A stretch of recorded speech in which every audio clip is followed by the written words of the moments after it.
Hello, this is Kraken News, and I'm your reporter, Quest Florentine. Today we ventured through the seas of time all the way back to the 1700s. I'm sure many of us are very glad that our wrinkles have vanished like iron cloves through the time traveling. To get back on to topic, however, we went to the time of the Revolutionary War.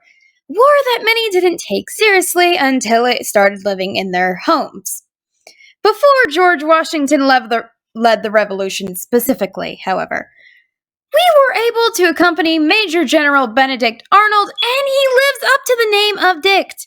He was very self-absorbed and one for getting the majority of the credit.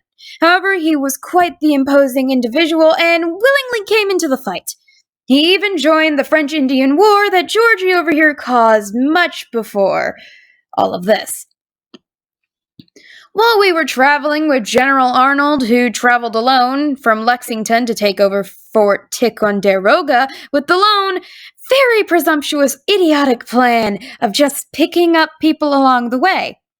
That didn't work out too well for him until he was almost there. His worse half, who led the Green Mountain Boys, who can make an air horn jealous with their rambunctious, chaotic behavior, Ethan Allen, came across the lone wolf and us in his tracks. They both realized they were after the same thing, Fort Ticonderoga. Arnold boldly assumed that he would lead. However, Ethan Allen stopped him in his tracks and became the leader. Arnold agreed only because he needed allies, because his plan was very dumb and he didn't have any, and knew the Green Mountain Boys were completely and utterly devoted to Allen. They were able to storm Fort Ticonderoga without firing a single bullet, for the Redcoats were fast asleep, left the key in the lock, and had a giant sign that said, "Come take us, we're bored and idiots," right outside its front. What the Redcoats were guarding, terribly, might I say, was lots and lots of weaponry and ammunition that the Patriots needed for the rebellion. However, like children in a candy shop, the Mountain Green Boys guzzled 9 barrels full of ale in essentially one night, leaving Arnold to clean up after them like a maid.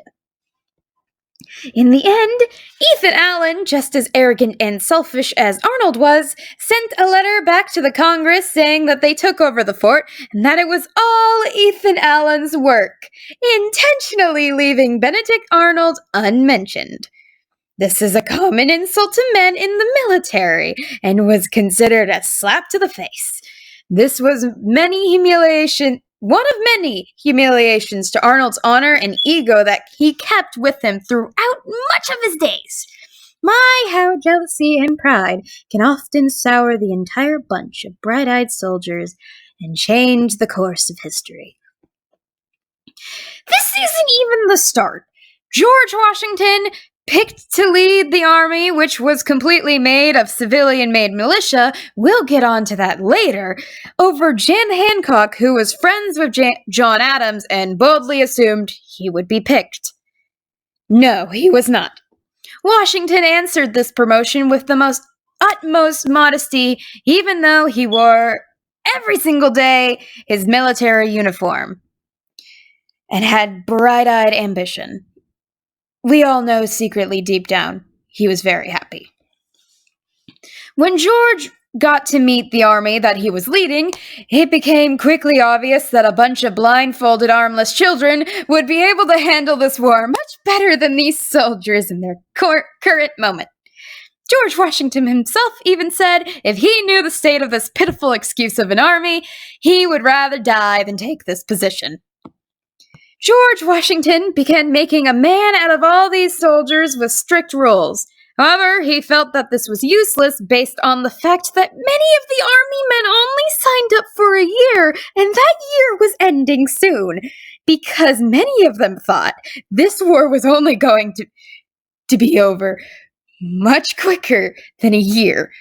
So George Washington, frustrated and became more frustrated because the racist Congress was upset that many of the soldiers were black and thought it to be a disgrace to their name. George Washington, a Southerner, agreed completely and kicked out all the black troops out of his army. But he kept his loyal slave Billy Lee beside his side during the war. Hypocritical, I would say.